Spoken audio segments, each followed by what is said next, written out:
Data structures and algorithm course को समझने के लिए आपको जो सी लैंग्वेज है उसमें आपको पता होनी चाहिए कि डेटा टाइप्स क्या होते हैं, प्रिमिटिव डेटा टाइप्स होते हैं, नॉन प्रिमिटिव डेटा टाइप्स होते हैं, वेरिएबल्स का आपको पता होना चाहिए कि कितनी तरह के वेरिएबल्स होते हैं, डिक्लेयर्स कैसे होते हैं, उनका स्कोप क्या होता है। इसके अलावा एरेज, स्ट्रक्चर्स और क्लासेस, ये सारी चीज़ें आपको पहले से पता होनी चाहिए, ठीक है।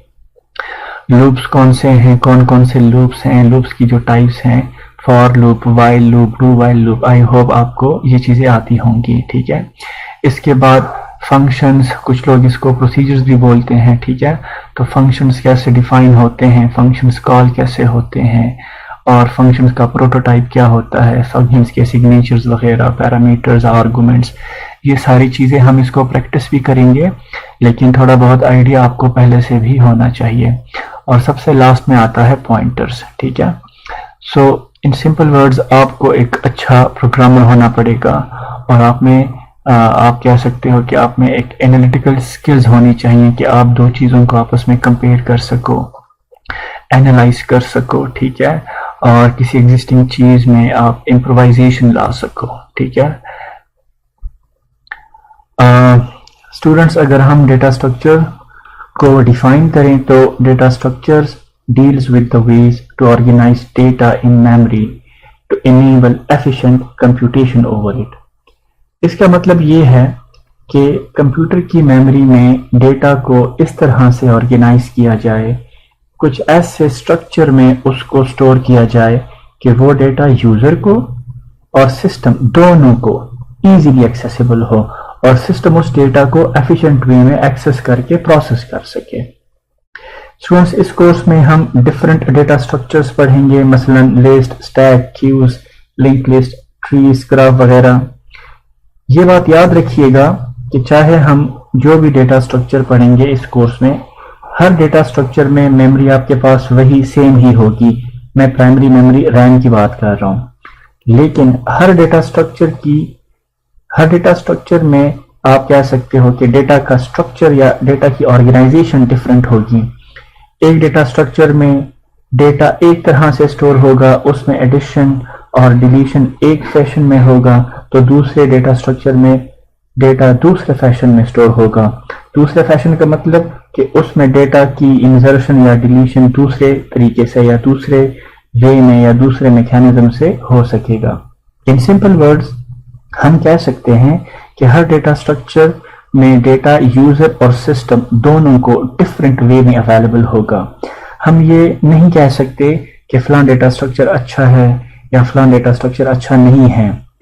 हर डेटा स्ट्रक्चर की अपनी प्रॉपर्टीज होती है, और ये यूजर की या फिर आप कह सकते हो कि सिचुएशन की डिमांड पर डिपेंड करता है कि कौन सा particular data structure user adopt करे, ठीक है। इस कोर्स में आपको ऑपरेटिंग सिस्टम की बहुत सारी चीजें क्लियर हो जाएंगी, और मेमोरी का आर्किटेक्चर आपको क्लियर हो जाएगा कि जब हम कोई प्रोग्राम जो हम किसी भी हाई लेवल लैंग्वेज में लिखते हैं, जब हम उसे रन करते हैं तो वो प्रोग्राम की मेमोरी में कैसे स्टोर होता है, और कंप्यूटर की मेमोरी यूजर को किस तरह से अवेलेबल होती है, ये सारी चीजें आपको इस कोर्स में क्लियर हो जाएंगी इंशाल्लाह। सो नेक्स्ट वीडियो क्लिप से हम इंशाल्लाह अपने कोर्स को बाकायदा स्टार्ट करेंगे। So best of luck.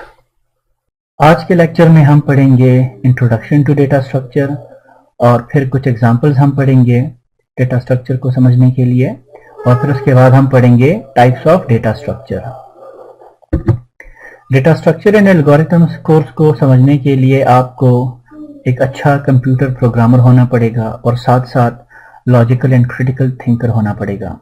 Logical and critical thinker का मतलब ये है कि आप में एबिलिटी हो कि आप दो चीज़ों को आप कंपेयर कर सको, उसको आप एनालाइज कर सको, और आप में ये एबिलिटी हो कि आप किसी एग्जिस्टिंग चीज़ को इम्प्रोवाइज कर सको, ठीक है।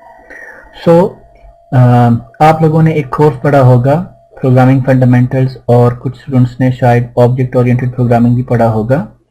सो इन सिंपल वर्ड्स आप लोगों को पता होने चाहिए डेटा टाइप्स क्या होते हैं, किसी भी प्रोग्रामिंग लैंग्वेज में प्रिमिटिव डेटा टाइप्स कौन से होते हैं, नॉन प्रिमिटिव डेटा टाइप्स कौन से होते हैं, वेरिएबल्स क्या होते हैं, कैसे डिक्लेयर्स होते हैं, कितने तरह के वेरिएबल्स होते हैं, स्टैटिक वेरिएबल्स होते हैं, ग्लोबल वेरिएबल्स होते हैं, लोकल वेरिएबल्स होते हैं, और डिफरेंट वेरिएबल्स का स्कोप डिफरेंट होता है। ये सारी चीज़ें आपको आनी चाहिए। इसके बाद एरेज क्या होते हैं, स्ट्रक्चर्स, क्लासेस, लूप, फंक्शंस और पॉइंटर्स। इन सिंपल वर्ड्स आपको एक अच्छा कंप्यूटर प्रोग्रामर होना पड़ेगा, ठीक है, या एटलीस्ट आपको कंप्यूटर प्रोग्रामिंग की नो हाउ होनी चाहिए, ठीक है।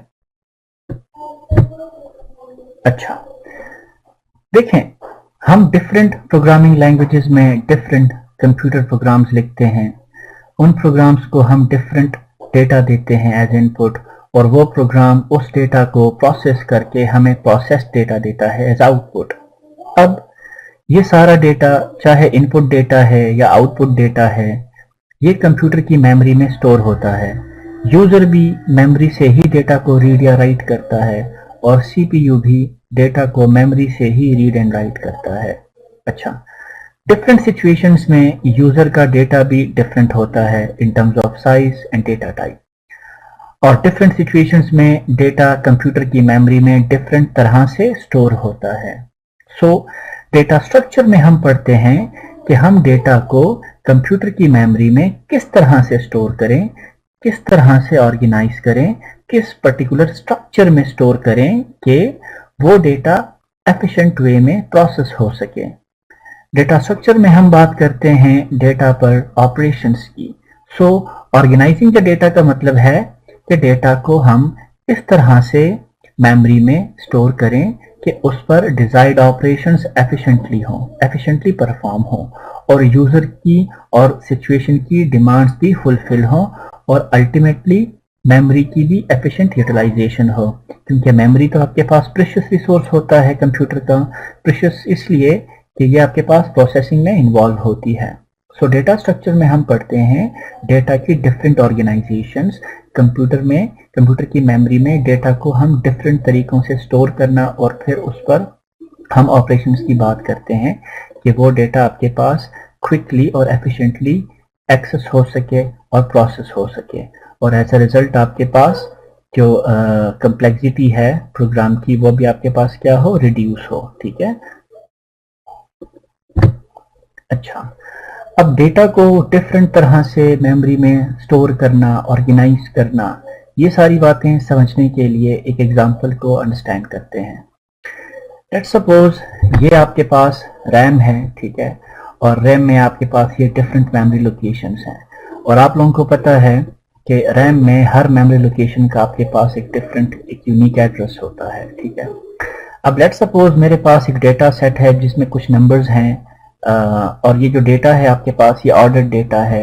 ऑर्डर डेटा का मतलब ये है कि ये डेटा एक खास सीक्वेंस में आप रीड भी करोगे, और अगर आप राइट भी करोगे तो एक खास सीक्वेंस में आप राइट करोगे, ठीक है।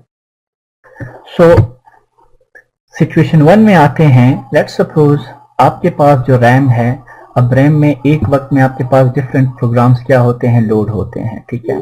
सो आपके पास रैम में एक वक्त में बहुत सारे प्रोग्राम्स का, बहुत सारे प्रोसेसेस का डेटा आपके पास क्या होता है, स्टोर्ड होता है। सो यहाँ पर ये जो आपको रेड बॉक्सेस नजर आ रहे हैं और उसमें जो आपको एक्स नजर आ रहा है, ये आपके पास ये वो सेल्स हैं या ये वो मेमोरी लोकेशन है जहाँ पर और प्रोग्राम्स का डेटा स्टोर्ड है, ठीक है।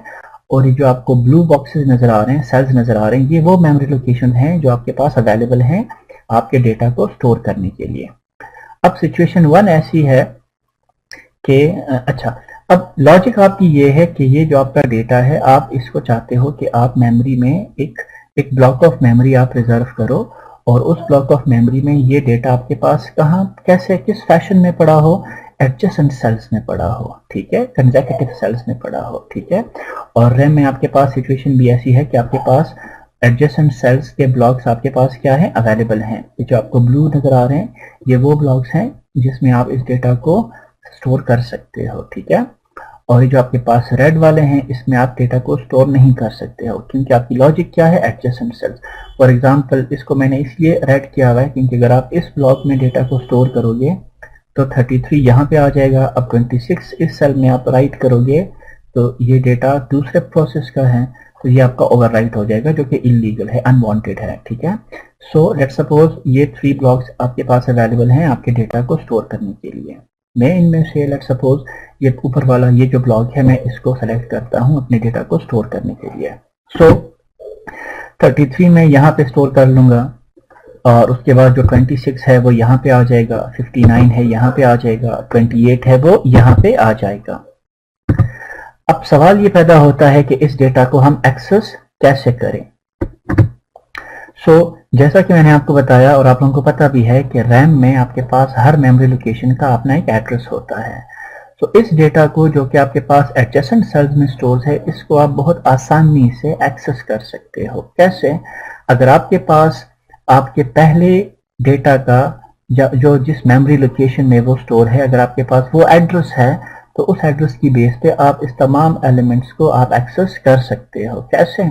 फॉर एग्जांपल मैं कहता हूं कि पहला एलिमेंट आपके पास एड्रेस लेट्स सपोज 101 पे स्टोर है, तो इस 101 को आप इंक्रीमेंट करोगे तो आप डेफिनेटली आप एलिमेंट नंबर 2 पे पहुंच जाओगे, फिर आप इंक्रीमेंट करोगे तो डेफिनेटली आप एलिमेंट नंबर 3 पे पहुंच जाओगे। अच्छा, इंक्रीमेंटेशन से क्या मतलब है? फॉर एग्जांपल ये 101 है तो इस नेक्स्ट लोकेशन का एड्रेस क्या होगा? 102। नो, यहां पर मैंने एक वर्ड लिखा है 1 डेटा टाइप यूनिट। अब लेट्स सपोज यहाँ पे हमारे पास जो डेटा है वो क्या है? इंटीजर डेटा है। सो लेट्स सपोज अगर ये पहला लोकेशन 101 है तो एक इंटीजर डेटा आपके पास कितने बाइट्स लेता है? 4 बाइट्स लेता है। सो 101 से लेकर 104 तक ये आपके पास ये एक सेल हो गया, ठीक है। फिर ये जो लोकेशन है ये आपका स्टार्ट होगा 105 से और ये कब तक जाएगा? 108 तक। सिमिलरली ये आपका 109 से शुरू होगा और 1112 तक जाएगा, ठीक है। सो इन सिंपल वर्ड्स, अगर डेटा आपके पास मेमोरी में इस तरह से स्टोर्ड है कि वो एडजेसेंट सेल्स में वो रिजाइड कर रहा है, तो उन डेटा को आप क्विकली एक्सेस कर सकते हो, एफिशिएंटली एक्सेस कर सकते हो by just remembering the address of the first element, ठीक है। सो अच्छा, अब इसी डेटा को हम एक दूसरी सिचुएशन को पढ़ते हैं कि उस दूसरी सिचुएशन में आप इस डेटा को मेमोरी में किस तरह से स्टोर कर सकते हो। लेट्स सपोज वही डेटा है और वही आपके पास रैम है। अच्छा, अब सिचुएशन ऐसी है कि आपके पास वही रेड सेल्स हैं और ब्लू सेल्स हैं। अच्छा, लॉजिक अब हमारी ये है कि अब हम अपने डेटा को नॉन एडजेसेंट सेल्स में स्टोर करना चाहते हैं। देखें, जरूरी नहीं है कि आपके पास मेमोरी में एडजेसेंट सेल्स एक ऐसा ब्लॉक ऑफ मेमोरी अवेलेबल हो जिसमें सारे एडजेसेंट सेल्स क्या हो? खाली हो। लेट्स सपोज आपका जो डेटा सेट है उसमें आपके पास जो एलिमेंट्स हैं उसकी क्वांटिटी क्या है? बहुत ज्यादा है, ठीक है। लेट्स सपोज मैं कहता हूं मेरे पास एक डेटा है जिसमें n नंबर ऑफ एलिमेंट्स हैं और n एक बहुत बड़ा नंबर है, ठीक है। तो जरूरी नहीं है कि ऑपरेटिंग सिस्टम आपको मेमोरी में आपको एक ऐसा ब्लॉक फाइंड करके दे, आपको एलोकेट करके दे कि डेटा आप उस ब्लॉक ऑफ मेमोरी में अपने डेटा को क्या कर सको? स्टोर कर सको। सो अल्टीमेटली हमें क्या करना पड़ेगा? डेटा को हमें रैंडम पोजीशंस में जहां जहां भी रैम में हमें जगह मिलती है हम अपने डेटा को क्या करेंगे? वहां पर स्टोर करेंगे, ठीक है।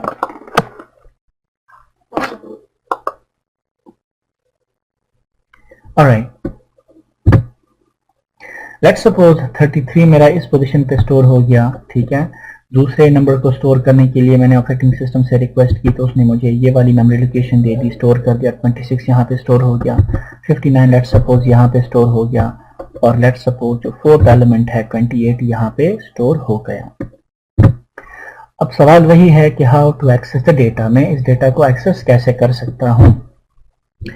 अब अगर हम सिचुएशन 1 वाली लॉजिक को यहाँ पे अप्लाई करें तो हम यहाँ पे सक्सेसफुल नहीं हो सकते हैं, ठीक है। कैसे? लेट्स सपोज मैं इस पहले वाले लोकेशन का एड्रेस अगर मेरे पास हो तो मैं तो सिर्फ इस एड्रेस की बेस पे सिर्फ इस वैल्यू को एक्सेस कर सकता हूँ। अब अगर मैं यहाँ पे खड़ा हूँ तो मुझे नहीं पता कि मेरा दूसरा जो एलिमेंट है, डेटा एलिमेंट है, वो कहाँ पे स्टोर है। या अगर मैं यहाँ पे खड़ा हूँ तो मुझे ये नहीं पता कि मेरा नेक्स्ट एलिमेंट कहाँ पे स्टोर है, या फोर्थ एलिमेंट कहाँ पे स्टोर है, या फर्स्ट एलिमेंट कहाँ पे स्टोर है, ठीक है। तो अब ऐसी सिचुएशंस में इन सारे एलिमेंट्स के बीच में ऑर्डर को एग्जिबिट करने के लिए, ऑर्डर को इम्प्लीमेंट करने के लिए, या सीक्वेंस को इम्प्लीमेंट करने के लिए, या इस डेटा एलिमेंट्स को आपस में कनेक्ट करने के लिए मुझे क्या करना पड़ेगा? एक लॉजिक यूज करना पड़ेगी और वो ये है। लेट्स सपोज मैं कहता हूँ 26 मेरे पास इस मेमोरी लोकेशन पे स्टोर है 190 पे, थर्ड एलिमेंट 210 पे स्टोर है और फोर्थ एलिमेंट मेरे पास स्टोर है 225 पे। तो मैं क्या करूंगा?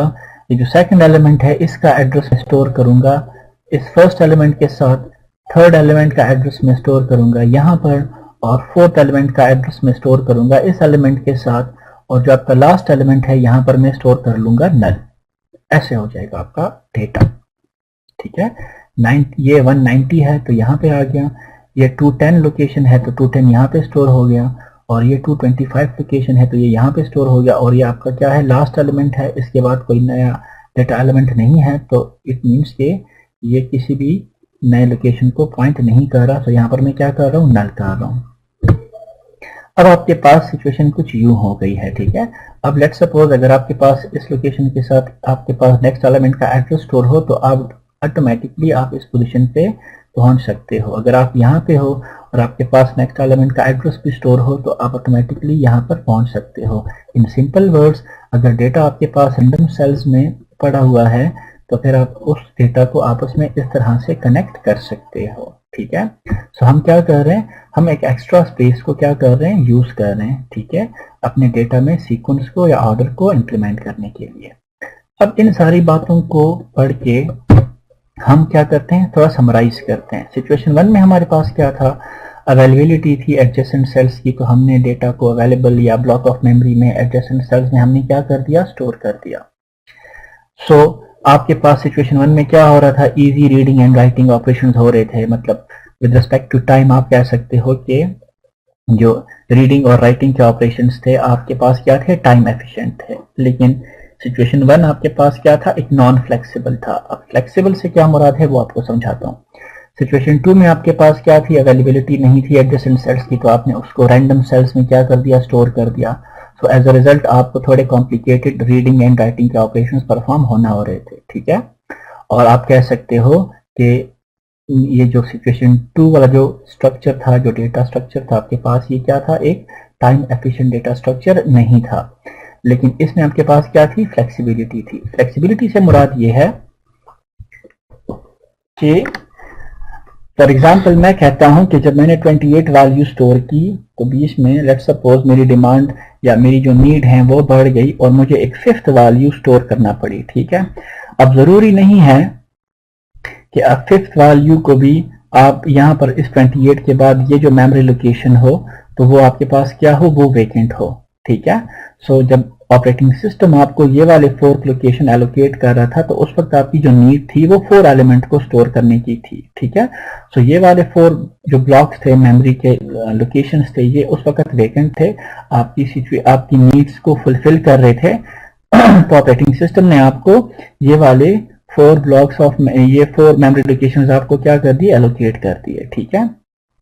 लेकिन अगर आपकी नीड चेंज हो जाती है, आप 5th एलिमेंट को स्टोर करना चाहते हो, तो ये जरूरी नहीं है कि ये एडजेसेंट सेल यहाँ पर जो सेल होगा वो भी आपके पास क्या होगा, वो वेकेंट होगा, ठीक है। अगर आप बाय फोर्स यहाँ पर वैल्यू को स्टोर करोगे तो हो सकता है कि वो ओवरराइट कर ले किसी और वैल्यू को, ठीक है। तो फिर ऐसी सिचुएशन में फिर आपको क्या करना पड़ेगा, आपको फिर एक नया ब्लॉक ऑफ मेमोरी जिसमें 5 सेल्स अवेलेबल हों, ठीक है, वो आपको ढूंढना पड़ेगा। ऑपरेटिंग सिस्टम आपको फिर एक नए सिरे से आपको एक ऐसा ब्लॉक ऑफ मेमोरी एलोकेट करेगा जिसमें 5 एडजेसेंट सेल्स आपके पास क्या हों, वेकेंट हों, और आप फिर ये राइटिंग का ऑपरेशन फिर से आप स्टार्ट करोगे, 33 फिर से स्टोर करोगे, 26 फिर से स्टोर करोगे एंड सो ऑन, ठीक है।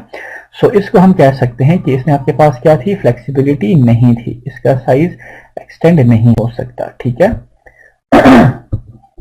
सेकेंड सिचुएशन में आपके पास क्या थी, लेट्स सपोज मैं 28 वैल्यू यहां पर पहुंच गया हूं और मेरी जो नीड्स हैं वो क्या हो गई हैं, मैं एक 5th एलिमेंट को स्टोर करना चाहता हूं। तो मैं क्या करूंगा, मैं यहां पर देखो मेरे पास में इस पॉइंट पर अपने 5th डेटा को स्टोर कर सकता हूं। कैसे, फॉर एग्जांपल जो नया 5th डेटा एलिमेंट है लेट्स सपोज है वो 100, तो मैं 100 को इस लोकेशन पर स्टोर कर दूंगा, ठीक है। और इस 4th को जहां पर हमने नल लिखा है तो इस 100 का एड्रेस लेट्स सपोज है 999, तो मैं इस नल की जगह क्या स्टोर कर लूंगा, 999। तो ये वाली वैल्यू ऑटोमेटिकली कनेक्ट हो जाएगी कहां पर, इस वाले 5th डेटा एलिमेंट के साथ। और अब मैं यहां पर चूंकि नेक्स्ट एलिमेंट मेरे पास नहीं है तो मैं यहां पर स्टोर कर लूंगा नल, ठीक है। सो इन डिफरेंट वर्ड्स आप डेटा को मेमोरी में डिफरेंट स्ट्रक्चर्स में स्टोर कर सकते हो, ठीक है। और फिर उनको आप डिफरेंट तरीकों से एक्सेस कर सकते हो, ठीक है। सो हमेशा आपको ट्रेड ऑफ करना पड़ता है स्पेस में या टाइम में। समटाइम्स आपको स्पेस पे कॉम्प्रोमाइज करना पड़ता है, समटाइम्स आपको टाइम पे कॉम्प्रोमाइज करना पड़ता है, ठीक है। दूसरी बात जो कंक्लूजन है वो ये है कि कोई भी डेटा स्ट्रक्चर जो होता है वो अच्छा या बुरा नहीं होता, ठीक है। कुछ सिचुएशन में आपको एक तरह का डेटा स्ट्रक्चर यूज करना पड़ेगा, दूसरी सिचुएशन में यूजर की सिचुएशन ऐसी होगी, डिमांड ऐसी होगी, ठीक है, कि आपको अपना डेटा दूसरी तरह से दूसरे स्ट्रक्चर में या दूसरे वे में आपको डेटा कंप्यूटर की मेमोरी में स्टोर करना पड़ेगा, ठीक है। सो जो बात है वो क्या है, वो यूजर की नीड्स की है और सिचुएशन की डिमांड की है, ठीक है। सो आज के बाद हम जितने भी डेटा स्ट्रक्चर्स पढ़ेंगे उन डेटा स्ट्रक्चर में आपके पास एक डेटा सेट होगा, कोई कलेक्शन ऑफ एलिमेंट्स होंगे और वो एलिमेंट्स मेमोरी में डिफरेंट सिचुएशंस में डिफरेंट तरह से स्टोर होंगे, ठीक है। उन डेटा को अगर हम उस पर ऑपरेशंस परफॉर्म करेंगे रीड करने के लिए, राइट करने के लिए, तो डिफरेंट सिचुएशंस में डिफरेंट डेटा स्ट्रक्चर्स में डेटा को हम डिफरेंट फैशन में एक्सेस कर सकेंगे। हर डेटा स्ट्रक्चर में डेटा को एक्सेस करने का, रीड करने का या राइट करने का जो फैशन होगा, जो वे होगा, वो चेंज होगा, ठीक है। अच्छा, डेटा स्ट्रक्चर में हम जो मोस्टली हम जो टर्म्स यूज करेंगे वो है abstract data type, ADT, algorithm, data structure और इम्प्लीमेंटेशन। ये चार वर्ड्स हम हर क्लास में, हर लेक्चर में फ्रीक्वेंटली यूज करेंगे। तो एब्स्ट्रैक्ट डेटा टाइप मैंने आप लोगों को नोट्स में भी अच्छा खासा समझाया था, डे 1 पे भी समझाया था। अभी हम इस पे टाइम वेस्ट नहीं करते, क्विक फ्लैशबैक करते हैं। एब्स्ट्रैक्ट डेटा टाइप का मतलब ये है कि आप किसी भी चीज को बिहेवियरल पॉइंट ऑफ व्यू से या एक मैथमेटिकल मॉडलिंग आप करते हो किसी डेटा स्ट्रक्चर को अंडरस्टैंड करने में, ठीक है, कि किसी भी डेटा स्ट्रक्चर में आपके पास एलिमेंट्स किस तरह से स्टोर्ड हैं, उस पर कौन कौन से ऑपरेशंस परफॉर्म हो रहे हैं। आप उस डेटा स्ट्रक्चर की इम्प्लीमेंटेशन में नहीं जाते हो, किसी पर्टिकुलर लैंग्वेज में आप उसकी इम्प्लीमेंटेशन की बात नहीं करते हो, किसी प्लेटफॉर्म के साथ आप अपने आप को, मतलब किसी प्लेटफॉर्म को आप स्पेसिफाई नहीं करते हो, ठीक है। जनरल वे में आप किसी डेटा स्ट्रक्चर का बिहेवियर अगर आप स्टडी करते हो तो उसको कहते हैं एब्स्ट्रैक्ट डेटा टाइप। एल्गोरिथम आप लोगों ने पढ़ा होगा पहले से कि एल्गोरिथम क्या होता है, एक यूजर लेवल प्रेजेंटेशन होती है, एक लैंग्वेज इंडिपेंडेंट डिस्क्रिप्शन होती है किसी भी प्रोसेस की, जो कि आपके पास क्या हो रहा है, स्टेप बाय स्टेप आप उसको डिस्क्राइब करते हो, डेमोन्स्ट्रेट करते हो, ठीक है, प्रेजेंट करते हो, ठीक है। डेटा स्ट्रक्चर क्या होता है, अभी हमने पढ़ा कि आपके पास एक डिफरेंट ऑर्गेनाइजेशन ऑफ डेटा होता है, कहां पर, कंप्यूटर की मेमोरी में। और जब हम इम्प्लीमेंटेशन की बात आती है तो फिर हम क्या करते हैं, प्लेटफॉर्म की बात करते हैं, लैंग्वेज की बात करते हैं, ठीक है, या आप कह सकते हो कि टेक्नोलॉजी की बात करते हैं। समझ आई? अच्छा, इसके बाद है टाइप्स ऑफ डेटा स्ट्रक्चर। तो डेटा स्ट्रक्चर के दो मेन टाइप्स हैं, एक आपके पास है लीनियर डेटा स्ट्रक्चर, एक आपके पास है non linear data structure. Linear data structure मजीद आपके पास क्लासिफाई हुआ है स्टैटिक में और डायनेमिक टाइप में। स्टैटिक की जो एग्जांपल है वो एरेज हैं, होपफुली आप लोगों ने नाम सुने होंगे, और डायनेमिक की जो एग्जांपल्स हैं वो है linked list, Q data structure और स्टैक। अगर आप लोगों ने ऑपरेटिंग सिस्टम पढ़ी है तो होपफुली ये नाम आपने सुने होंगे। और दूसरी साइड पे जो नॉन लीनियर डेटा स्ट्रक्चर है उसकी एग्जांपल्स हैं ट्रीज और ग्राफ। सो इस कोर्स में हम ये सारे डेटा स्ट्रक्चर्स क्या पढ़ेंगे। अच्छा, लीनियर डेटा स्ट्रक्चर क्या होता है? लीनियर डेटा स्ट्रक्चर वो होता है कि आपके पास एक ऐसा डेटा स्ट्रक्चर, एक ऐसी मेमोरी की ऑर्गेनाइजेशन, एक कंप्यूटर की मेमोरी में अगर एलिमेंट्स ऐसे स्टोर हैं कि वो एलिमेंट्स क्या हैं, एक खास सीक्वेंस को एग्जिबिट कर रहे हैं। वो डेटा आपका क्या है, एक सीक्वेंशियल डेटा है, या डेटा आपका मेमोरी में एक सीक्वेंशियल मैनर में स्टोर्ड है। सीक्वेंशियल का मतलब ये है कि पहले और लास्ट एलिमेंट को छोड़ के जितने भी एलिमेंट्स हैं उनमें से हर एलिमेंट का एक प्रीडेसेसर होगा, एक सक्सेसर होगा। फॉर एग्जांपल मैं कहता हूं ये 8 एलिमेंट, तो इस 8 एलिमेंट का सक्सेसर क्या है, 1। सक्सेसर बोलते हैं बाद में आने वाला एलिमेंट, नेक्स्ट एलिमेंट, और प्रीडेसेसर बोलते हैं प्रीवियस एलिमेंट। तो पहले एलिमेंट और लास्ट एलिमेंट को छोड़ के हर एक एलिमेंट का एक प्रीडेसेसर है और एक क्या है, सक्सेसर है, ठीक है। और एग्जांपल क्या है लीनियर डेटा स्ट्रक्चर की, एरेज। एरेज आप लोगों ने पढ़े होंगे, ठीक है। सो एरे आपके पास क्या है, एक लीनियर डेटा स्ट्रक्चर है। लेट्स सपोज अगर आप किसी प्रोग्राम में एरे को यूज कर रहे हो डिफरेंट डेटा टाइप्स को स्टोर, डिफरेंट वैल्यूज को स्टोर करने के लिए, सो आप कह सकते हो कि आपका जो मेमोरी में आपकी जो वैल्यू स्टोर्ड हैं वो जो स्ट्रक्चर आपको प्रेजेंट कर रहे हैं वो कौन सा स्ट्रक्चर है, वो एक लीनियर डेटा स्ट्रक्चर है, ठीक है। दूसरा टाइप जो है वो है नॉन लीनियर डेटा स्ट्रक्चर। अगर आपका डेटा सीक्वेंशियल मैनर में स्टोर्ड नहीं है, या आप कह सकते हो कि आपके डेटा के बीच में एक हायरार्की एग्जिबिट करती है, ठीक है, या आपका जो डेटा है वो मल्टी लेवल में आपके पास स्टोर्ड है, ठीक है, सो फिर ऐसे डेटा स्ट्रक्चर को हम कहते हैं नॉन लीनियर डेटा स्ट्रक्चर, ठीक है। और इस डेटा स्ट्रक्चर में आपके पास हर एलिमेंट के आपके पास जो सक्सेसर्स होते हैं वो डिफरेंट होते हैं। लीनियर में आपके पास हर एलिमेंट के कितने सक्सेसर थे, एक ही सक्सेसर थे, लेकिन नॉन लीनियर डेटा स्ट्रक्चर में आपके पास हर एलिमेंट के कितने सक्सेसर होंगे, मोर देन वन होंगे। फॉर एग्जांपल ये आपके पास एक ट्री है, ये भी इंशाल्लाह हम आगे अपने कोर्स में पढ़ेंगे, ये वाला डेटा स्ट्रक्चर। यहाँ पे आप देखें, लेट्स सपोज ये आपका डेटा है बी, तो इसके सक्सेसर्स कितने हैं, 3 हैं, डी है, ई है और एफ है, लेकिन ई का सक्सेसर कितने हैं आपके पास, आई और जे 2 हैं, ठीक है। सो आपके पास नंबर ऑफ सक्सेसर्स क्या होते हैं, चेंज होते हैं नॉन लीनियर डेटा स्ट्रक्चर में।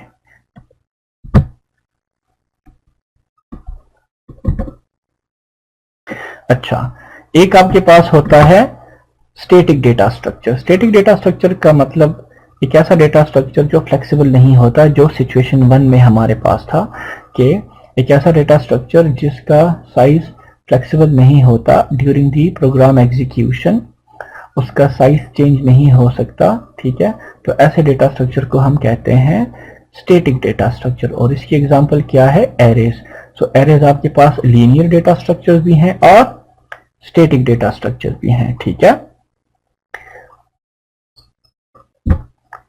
एक होता है आपके पास डायनेमिक डेटा स्ट्रक्चर, ये स्टैटिक डेटा स्ट्रक्चर के कन्वर्स है।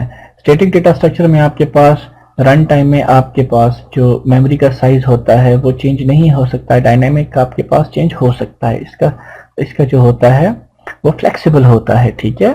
सो आप कह सकते हो जो सिचुएशन 2 में हमने जो वाला जो ऑर्गेनाइजेशन यूज की थी मेमोरी में डेटा को स्टोर करने के लिए, वो आपके पास क्या थी, एक डायनेमिक थी, ठीक है। उसमें आप डेटा को रन टाइम में उसका साइज था वो इंक्रीज या डिक्रीज हो सकता था, ठीक है। और उसको उस डेटा स्ट्रक्चर को जो हमने सिचुएशन 2 में यूज किया था वो था लिंक लिस्ट। ये भी इंशाल्लाह हम अपने कोर्स में पढ़ेंगे। आज के लेक्चर में हमारे 2 टास्क हैं। टास्क 1 हमारा ये है, हम देखेंगे कि कैसे आप उबंटू में, जो कि लिनक्स ऑपरेटिंग सिस्टम की एक डिस्ट्रीब्यूशन है, कैसे आप उबंटू में G++ कंपाइलर को डाउनलोड एंड इंस्टॉल कर सकते हो। ये हम क्यों कर रहे हैं, आज के बाद असल में हम जितने भी डेटा स्ट्रक्चर्स पढ़ेंगे उनको हम इम्प्लीमेंट करेंगे C या C++ में। तो हमारे पास कंपाइलर होना चाहिए जो कि आपके C++ के प्रोग्राम्स को कंपाइल कर सके, बिल्ड कर सके, ठीक है। टास्क नंबर 2 में हम देखेंगे कि कैसे आप किसी भी C++ के सोर्स फाइल को क्रिएट कर सकते हो और G++ कंपाइलर के थ्रू आप उसको कंपाइल और बिल्ड कर सकते हो। और लास्ट में हम देखेंगे कि कैसे आप जो एग्जीक्यूटेबल फाइल जनरेट हो जाता है, कैसे आप उसको रन करके अपना आउटपुट देख सकते हो। तो सबसे पहले हम चलते हैं अपने टास्क 1 की तरफ और देखते हैं कि कैसे आप G++ कंपाइलर को डाउनलोड एंड इंस्टॉल कर सकते हो। सबसे पहले आप Alt, Control और T प्रेस करोगे, तीनों बटन एक साथ, तो आपका टर्मिनल ओपन हो जाएगा। टर्मिनल ओपन होने के बाद आप एक कमांड दोगे, sudo apt install G++। आप इंटर करोगे तो आपसे ये पासवर्ड मांगेगा, तो आपके कंप्यूटर का जो भी पासवर्ड है सिस्टम का वो आप दे दो। मेरे कंप्यूटर में चूंकि G++ का कंपाइलर पहले से इंस्टॉल्ड है तो मुझे ये मैसेज दे रहा है। अगर आपका कंप्यूटर इंटरनेट के साथ कनेक्टेड है तो आपके कंप्यूटर में इस कमांड के थ्रू G++ कंपाइलर इंस्टॉल हो जाएगा, ठीक है। बहुत ही लाइट वेट कंपाइलर है, कुछ ही टाइम में आपका डाउनलोड भी हो जाएगा और इंस्टॉल हो जाएगा। इंस्टॉल होने के बाद अब हम देखते हैं कि कैसे आप अपना सोर्स फाइल क्रिएट कर सकते हो, उसमें कोड लिख सकते हो और कैसे फिर आप उसको कंपाइल करते हो, बिल्ड करते हो और लास्ट में उसको रन करते हो। सबसे पहले हम अपनी एक डायरेक्टरी बनाते हैं, एक फोल्डर बनाते हैं जिसमें हम अपने सोर्स फाइल्स को कीप करेंगे। तो इसके लिए मैं क्या करता हूँ, फाइल मैनेजर को ओपन करता हूँ और लेट्स सपोज डॉक्यूमेंट में एक फोल्डर बनाते हैं टेस्ट सीपीपी के नाम से।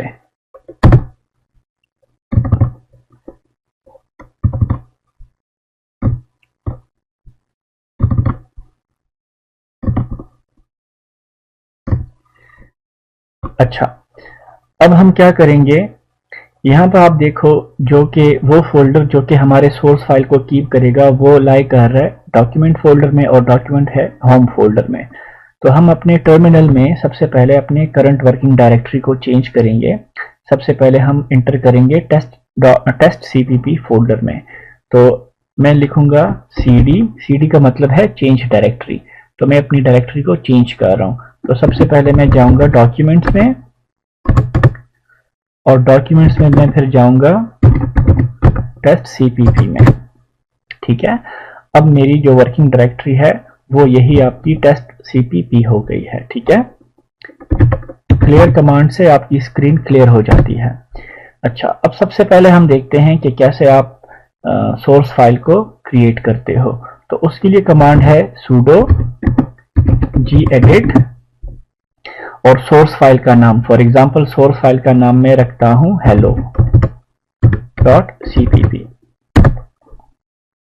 ये आपकी सोर्स फाइल क्रिएट हो गई जो कि डॉक्यूमेंट्स के टेस्ट सीपीपी फोल्डर में है और इसका नाम है hello.cpp। अब यहाँ पे आप अपना सोर्स कोड लिखोगे। टाइम को कम करने के लिए एक कोड है आसान सा, वो मैंने पहले से कॉपी किया हुआ है। वो मैं यहाँ पे पेस्ट कर देता हूँ। एक वेरिएबल है और वो आपसे एक नंबर मांगेगा, मैसेज प्रॉम्प्ट होगा, आप नंबर इंटर करोगे और फिर जो नंबर आपने इंटर किया है वो स्क्रीन पर प्रिंट हो जाएगा और लास्ट में आपको शो हो जाएगा end of the program. Source code लिखने के बाद आप क्या करोगे, इस फाइल को सेव करोगे। सेव करने के बाद आप इसको क्या करोगे, क्लोज करोगे। आप यहाँ पे देख सकते हो टेस्ट सीपीपी फोल्डर में वो सोर्स फाइल आपका जनरेट हो गया है। अब हम क्या करते हैं, इस फाइल को कंपाइल और बिल्ड करते हैं। तो सबसे पहले आप लिखोगे g++ और सोर्स फाइल का नाम। तो सोर्स फाइल का नाम है hello.cpp। इसके बाद आप लोग एक डायरेक्टिव दोगे -o का। -o क्या करता है, g++ जो कंपाइलर है आपके सोर्स फाइल को कंपाइल करता है और कंपाइल करने के बाद इसको बिल्ड करता है और बिल्ड करने के बाद एक एग्जीक्यूटेबल फाइल आपको जनरेट करके दे देता है। फिर उस एग्जीक्यूटेबल फाइल को आप रन करते हो तो जो भी आपके कोड का आउटपुट है वो आप अपने टर्मिनल की स्क्रीन पर देख सकते हो। -o के बाद आप क्या करोगे, उस एग्जीक्यूटेबल फाइल का, उस आउटपुट फाइल का आप नाम दोगे। नाम आप कुछ भी दे सकते हो लेकिन जनरल कन्वेंशन ये है कि जो आपके सोर्स फाइल का नाम है वही आपके एग्जीक्यूटेबल फाइल का भी नाम हो। मैं इसका नाम देता हूं हेलो। आप इंटर करोगे तो फाइल आपका कंपाइल हो गया और एग्जीक्यूटेबल फाइल देखो यहां पर बन गया हेलो के नाम से। अब मैं क्या करता हूं, इस हेलो को मैं रन करता हूं। तो रन करने के लिए आप सबसे पहले लिखोगे ./ और एग्जीक्यूटेबल फाइल का नाम। देखें सबसे पहले आपको आ रहा है inter a number. For example मैं एक नंबर इंटर करता हूं 78। आपने जो नंबर इंटर किया था वो स्क्रीन पे आपको शो हो रहा है और लास्ट में आपको आ रहा है एंड ऑफ प्रोग्राम। इसी तरह से आप किसी भी फाइल को आप कंपाइल कर सकते हो, बिल्ड कर सकते हो और लास्ट में उसका एग्जीक्यूटेबल फाइल जनरेट करके उसका आउटपुट देख सकते हो। यहाँ पर याद रखने वाली बात क्या है कि अगर आपका जो सोर्स फाइल है, अभी तो मैंने जो सोर्स फाइल क्रिएट किया था वो कौन सा था, C++ का एक फाइल था। ठीक है, तो अगर आप कोई C.C के एक्सटेंशन से कोई फाइल जनरेट करते हो तो फिर उसको आप कंपाइल करने के लिए जो कमांड लिखोगे तो वो फिर आप लिखोगे gcc, ठीक है। फॉर एग्जांपल फाइल का नाम है hello.c और वही -o और वही hello, ठीक है। सो C++ के फाइल को कंपाइल और बिल्ड करने के लिए आप लिखोगे G++ और C के फाइल को कंपाइल और बिल्ड करने के लिए आप यूज करोगे GCC, ठीक है। आई होप आपको समझ आ गया होगा कि कैसे आप उबंटू में G++ कंपाइलर को डाउनलोड एंड इंस्टॉल कर सकते हो, और कैसे आप कोई सोर्स फाइल बनाते हो, और कैसे आप उसमें कोड लिख के सेव करते हो, कंपाइल और बिल्ड करते हो, और कैसे आप इसको रन करते हो। दूसरी इंपॉर्टेंट बात, अगर आप अपने एग्जिस्टिंग सोर्स कोड में कोई चेंज करते हो तो उसके बाद आपको अपना सोर्स कोड दोबारा से कंपाइल और बिल्ड करना पड़ेगा, और आपका जो एग्जिस्टिंग एग्जीक्यूटेबल फाइल है उसको आप क्या करोगे, अपडेट करोगे। फॉर एग्जांपल अभी जो मैंने सोर्स फाइल में जो लाइन ऑफ कोड लिखा है, लेट्स सपोज मैं उसमें कोई चेंजेस करता हूं, तो फिर उसके लिए आप दोबारा वही कमांड एंटर करोगे sudo gedit hello.cpp, तो वो फाइल आपकी ओपन हो जाएगी, ठीक है। अब मैं लेट्स सपोज इसमें कोई चेंजेस करता हूं, लेट्स सपोज एक cout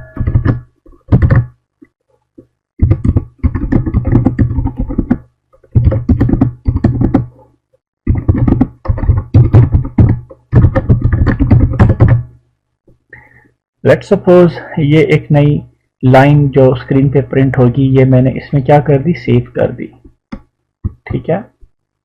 इसको आप क्लोज कर लो।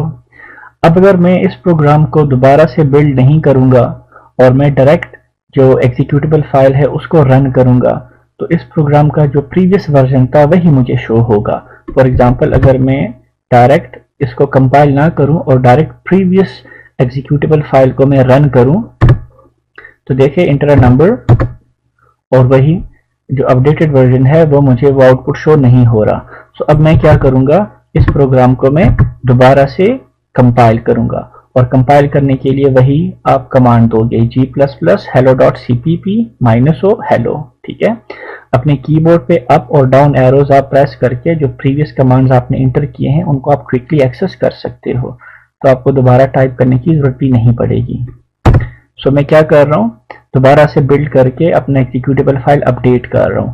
अब अगर मैं इसको रन करूंगा, सो देखें आपका जो आपने जो मॉडिफिकेशन की थी सोर्स कोड में वो अब आपके पास आउटपुट का पार्ट बन गई है, ठीक है।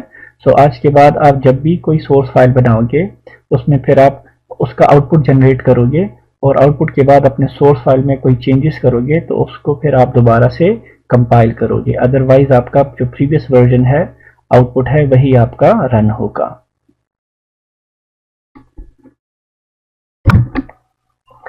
सो लेक्चर 3 में इंशाल्लाह हम थोड़ी बहुत प्रोग्रामिंग करेंगे और फिर उसको हम इम्प्लीमेंट करेंगे, और हमारा जो प्रोसीजर होगा वो ऐसा ही होगा। इसी प्रोसीजर से हम सोर्स फाइल बनाएंगे, उसको कंपाइल और बिल्ड करेंगे, और आउटपुट इसी प्रोसीजर से हम देखेंगे इंशाल्लाह।